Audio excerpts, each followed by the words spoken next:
आज आपको एक बात बता देता हूं, आप कहीं संकट में फंस जाए, आप अपने गुरु के डेरा में चले जाओ, भगवान के चरणों में चले जाओ। कोई ऐसा महापुरुष मिल जाए, इनके ऐसे पंच मिल जाए, उनकी शरण में चले जाओ। लेकिन जल्दी किसी छोटे सोच वाले के पास जाके उतावले होके तुम अपना कोई काम और उलझा मत दे। 12 वर्ष की बात है, 12 साल हो गए होंगे, शायद 15 साल। पुजारी किसी उलझन में थे, आए। मैं कोई महापुरुष नहीं हूं, सत्पुरुष नहीं हूं, ज्यादा ज्ञान नहीं है। बोले महाराज आपसे थोड़ा सलाह लेना। नहीं कहो महाराज जी। बोले महाराज ऐसी ऐसी बात है। इन्हें एक जन की और बात बताई, मैं उनको नहीं बताऊंगा। बोले महाराज आप उससे बचिए। नंबर 2, मैं उनको जानता नहीं, आपको जानता हूं, 15 साल से मेरा संबंध है आपसे। अगर कोई सील लगाने की बात आई तो मैं उनकी नहीं लगाऊंगा, सील आपकी लगाऊंगा।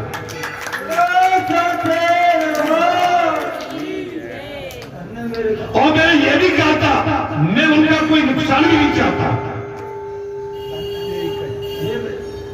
क्या आप बचो, अगर वो आपके प्रतिद्वंदी आपका नुकसान करते हैं तो मैंने यही कहा था, जैसे ही आप पूछ रही हो वैसे ही मेरे लिए खुद पूछ रही। यही कहा था पुजारी जी।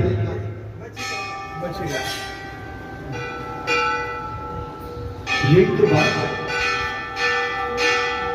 अन्यास कहीं चले गए तो टोका भैया कह रहे चिंता मत कर, मैं हूं, तुम छोड़ दे पहले। यही सलाह दे। आपका नुकसान करा देगा कोई। इसमें बात वही आ गई, किसी उलझन के समय किसी जीव से परामर्श करना अच्छी बात है, किंतु भगवान से परामर्श करना और भी अच्छी बात है। जीव की राम शायद राग द्वेष से भरी हुई हो सकती है। जीव की राय आ गई, कोई बात आ गई। जीव की राय शायद राग द्वेष से भरी हो सकती है। सो ठाकुर जी से ही सलाह मशवरा करना अच्छा होगा।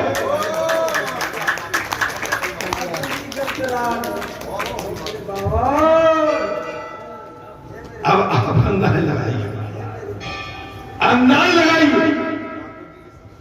आप भगवान से बात पूछेंगे, भगवान किसी से द्वेष नहीं करते। वो आपका अगर सही पथ पर है, धर्म पर है, तो मैं आपको वचन देता हूं कि आपका कल्याण होगा।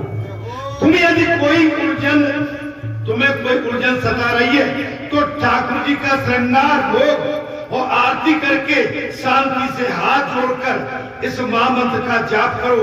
ये श्लोक महामंत्र और इसका जप, महाराज इसका जाप करते हुए भगवान के चरणों में सो जाओ। ये श्लोक है, क्या है महाराज? काल पंड्यो दोष स्वभावत और महाराज पुच्छामी त्वाचामी धर्म समूह चेतन। माने आप धर्म के धुरंधर हैं, आप सर्वेश्वर हैं, परमेश्वर हैं, आप सर्वशक्तिमान हैं। हम आपकी चरण वंदना करते हैं। भगवान तुम्हें सपनों में मार्गदर्शन कर देंगे। दिया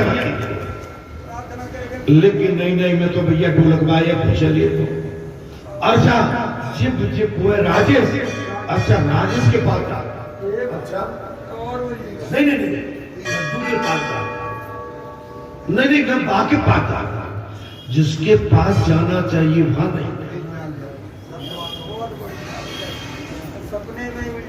समझ भगवान तुम्हें सपने में मार्गदर्शन दे देंगे। रामचंद्र जी के सैया पर सोते थे, भरत जी धरती पर सोते थे।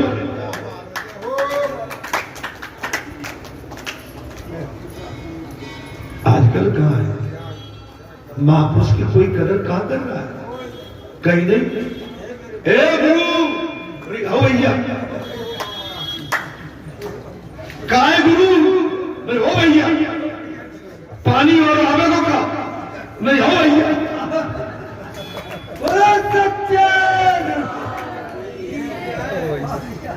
परों की बात है। हम इधर से आ रहे, काम चल रहा है धर्मशाला में, और मोटरसाइकिल पे बैठो, काय गुरु गर्मी पड़ रही है, मेरे आओ भैया।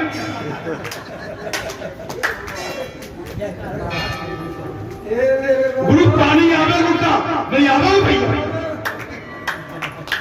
अब तो लक्ष्मण ने तो गुरु कह रहा है, और मोटरसाइकिल में मोबाइल, और मुंह से तार कर सतत ठाड़ो।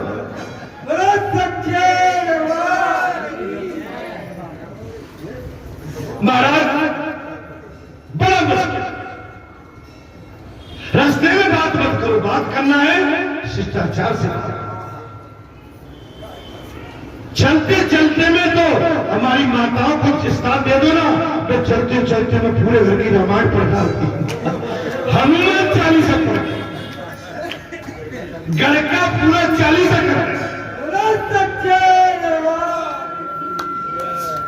बस में बैठ गई और कोई दूसरी गुड़िया मिल गई तो बहू का पूरा 40।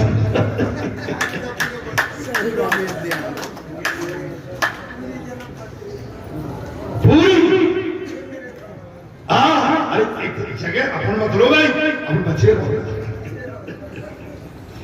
हाँ, वो कहीं कोई तरह हुई घास वास काट रही हुई, दूसरी बहन कोई दूसरे खेत में, काय दीदी क्या कर रही हो, काट रही हूँ, दीदी बहू नहीं आई ना नहीं आई, और मुझे तू क्या कर।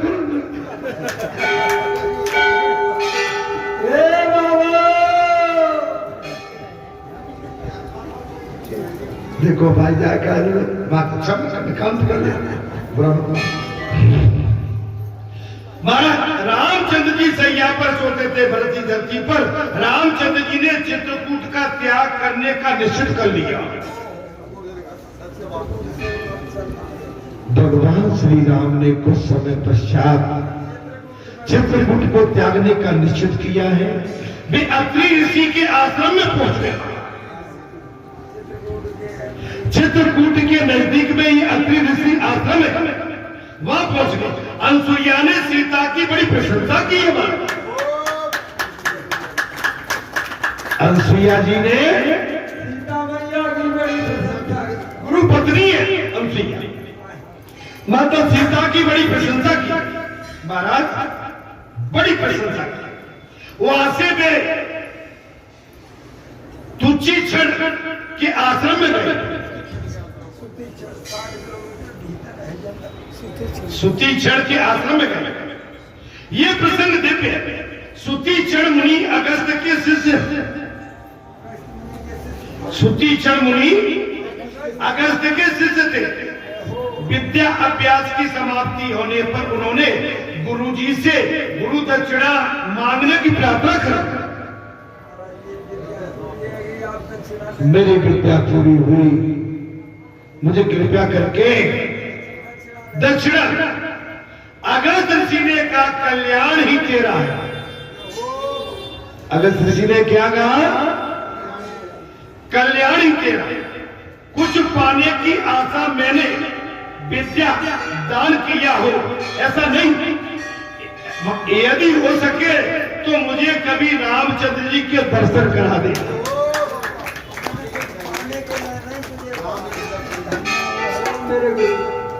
अगर हो सके मुझे राम जी के दर्शन करा देना। महाराज तब सुती क्षण ने आज रामचंद्र जी के दर्शन किए। उन्होंने राम जी से कहा चलिए मैं आपको मार्ग दिखाऊंगा।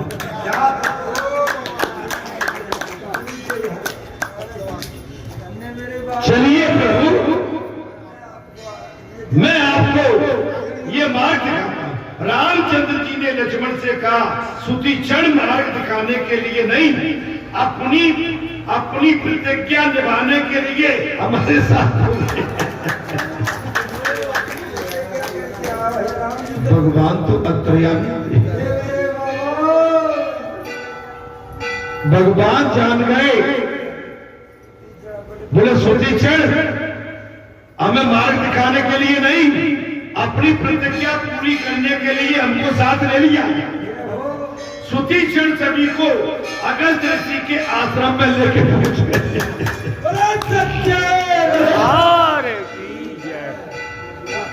ऋषिवर सुधी क्षण राम लखन माता जानकी को अगस्त मुनि के आश्रम में लेके पहुंच गए। ओंकार का भाव राम नाम में समाया हुआ। ओंकार का भावार्थ, ओंकार का भावार्थ राम नाम में समाया हुआ। सुधीक्षण ऋषि अगस्त मुनि से कहने लगे, गुरुजी प्रणाम, आज मैं आपको दर्शन कराने के लिए रामचंद्र जी को लेके आ गया हूं।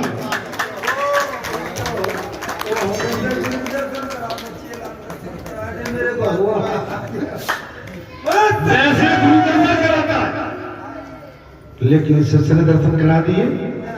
सुधीक्षण मुनिवर बोले, गुरुवर आप देखिए तो मैं आपको श्री रामचंद्र जी के दर्शन कराने के लिए ले आया।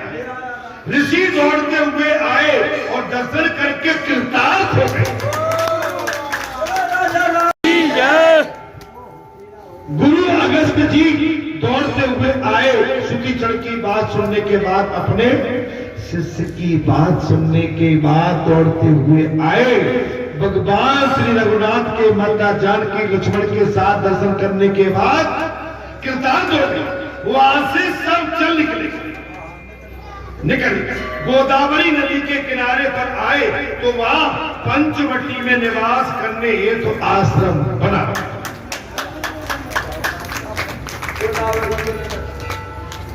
गोदावरी के निकट आ गए। पंचवटी के किनारे जो पूरी गोदावरी नदी है, महाराज जब भगवान को प्यास लगेगी सीताहरण हो चुका होगा। कुछ समय था। पंचवटी का अर्थ है 5 प्राण।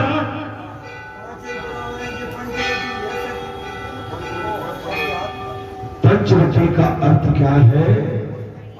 5 प्राण। परमात्मा 5 प्राण में विराजमान है। परमात्मा 5 प्राण में विराजमान है। संसार अरण्य में, संसार अरण्य में भटकने वालों को वासना रूपी सुपर्णखा मिल जाती है। अरण्य में, संसार में भटकने वालों को मार्ग में सुपर्णखा मिल जाती है। वासना रूपी सुपर्णखा क्या क्या हमारे व्याख्या क्या? अब संसार में देख रहे हो, भटक रहे हो। घर में तुम्हारा ब्याह है वो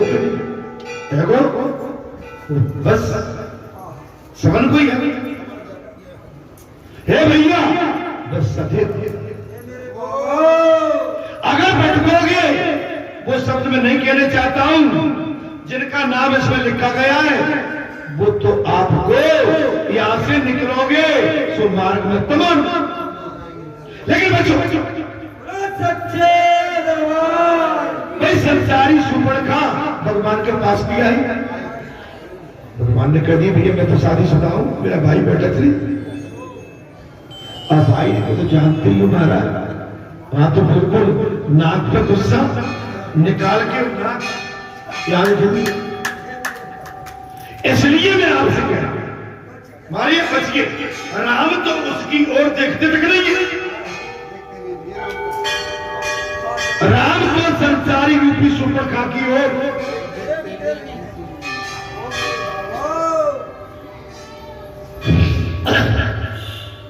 सुपर्णखा मोह का स्वरूप है। सुपर्णखा मोह का स्वरूप है।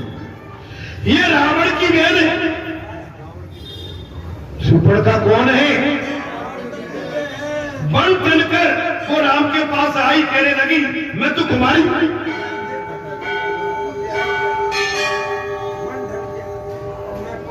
बन ठंड के वो पंचवटी में राम जी के पास आई, बोले मैं तो कुमारी, मेरा मन तुम में खो गया।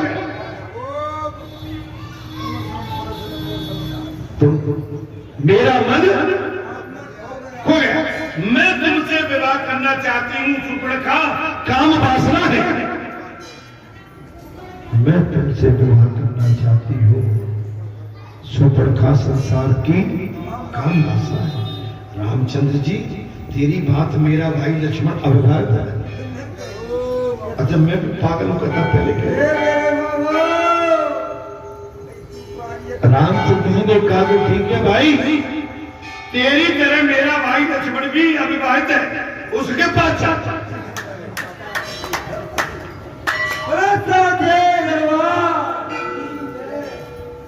तेरी भांति मेरा भाई छोटा लक्ष्मण अविवाहित है, कृपया करके तुम उसके पास जाओ। मैं तो एक पत्नी व्रत का पालन करता हूं। अच्छा, आज हमने अभी क्या कहा, भाई सबको ब्याह है वो कि नहीं? तो बात अब आ गई कि नहीं आ गई? अरे भैया, आपकी जो धर्मपत्नी है, अग्नि के सामने हमने वचन दिए थे कि तुम्हारे बाद और तुम्हारे अलावा हमारे जीवन में अब कोई दूसरी अबला कभी आएगा नहीं। बोले भैया, ये बैरन अग्नियों को डांटो। सुपर्णखा, आग बबूला हो गई, तुम अपनी सीता के कारण मेरी उपेक्षा करे।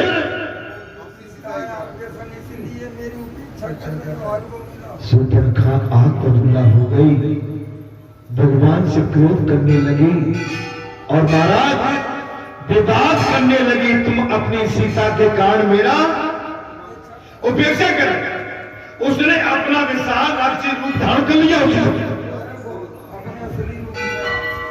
उसी पल वो राक्षसी तो थी, अपने ओरिजिनल रूप में प्रकट हो गई। वासना भी सुपर्णखा की बात थी, पहले तो सुंदर लगती है। अब सुन लो भाई, वासना सुपर्णखा की बात थी, पहले तो सुंदर लगती है, अच्छी लगती है, दुख दे, लेकिन बाद में आगे चलकर उसका बात में रूप सामने आ जाए तो जीव फंस जाता है। फंसता है कि तो समझ लो, चलता निकलो। जब बैठ पाओगे, इधर बैठ पाओगे, पूरे भैया आगे बैठ पाओगे ना, तो बचो। इससे हमेशा बचना चाहिए। वो आरंभ में सुकुमार लगती है, किंतु आगे चलकर भयंकर राक्षसी हो जाओगे। आप जानते होंगे, हम पूरी पकवान जैसे देखने में सुंदर लगती है, खाने में आनंद आता है, लेकिन खाते खाते इतना खा जाते हैं कि पेट भारी हो जाता है। फिर जमाई देते हैं, डकार लेते हैं, लेते हैं, फिर पेट पे हाथ फेरेंगे, फिर खड़े होंगे, फिर टहलेंगे, फिर पानी पिएंगे, फिर लात हाथ पे फेंकेंगे, फिर भी पेट हल्का नहीं होगा। फिर लेट जाएंगे, चित पेट और दब रहा है। इस करवट के बल सोए तो तकलीफ और ज्यादा, इधर सोए। अच्छा, तुम तो ऐसे कह रहे हो जैसे मैं अनुभवी हूं।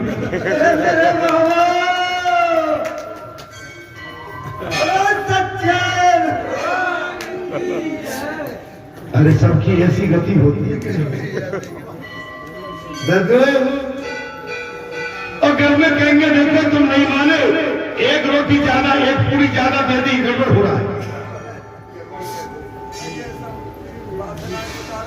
ये वासना के कारण होता है। अब वो क्या है कि उसने अपना कारण रूप धारण कर लिया, भुजन। अब वो अंदर गया, फूल रहा है, पानी मांग रहा है, और महाराज पेट भारी हो रहा है। और भैया सोए तो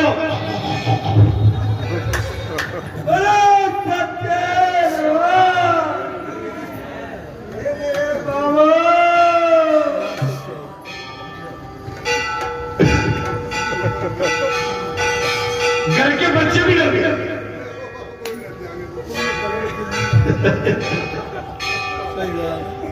भैया तुम तो परेशानी को राक्षसी है, जो रात को करता है ना, मैंने भी आवाज निकाली थी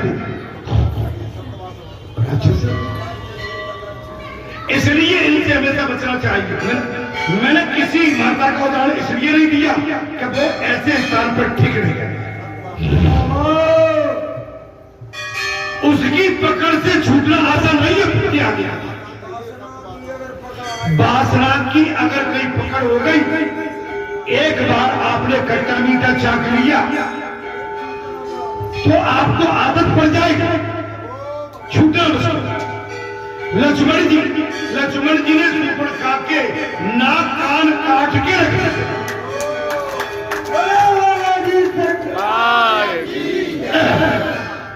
लक्ष्मण जी ने कही न होगा बांस न बजेगी बांस। बोले रेत दो, बोले तुझे आज मैं ऐसा कर देता हूं कि तू अपना चेहरा दिखाने लायक ही नहीं। तू मेरे भाई के पास गई और मेरे सामने आ गई, ला आज तेरा मैं विनाश कर देता हूं। लक्ष्मण जी ने उसी समय सुपर्णखा के नाक कान काट के रख दिए। वो रोती हुई चिल्लाती हुई रावण के पास आई। रावण ने पूछा क्या हुआ, कैसे ये तेरी दशा हुई? सुपर्णखा दशरथ के 2 पुत्र पंचवटी में रहते हैं और उनके साथ एक सुंदर स्त्री भी है, और मैं तुम्हारे लिए उसे लेने गई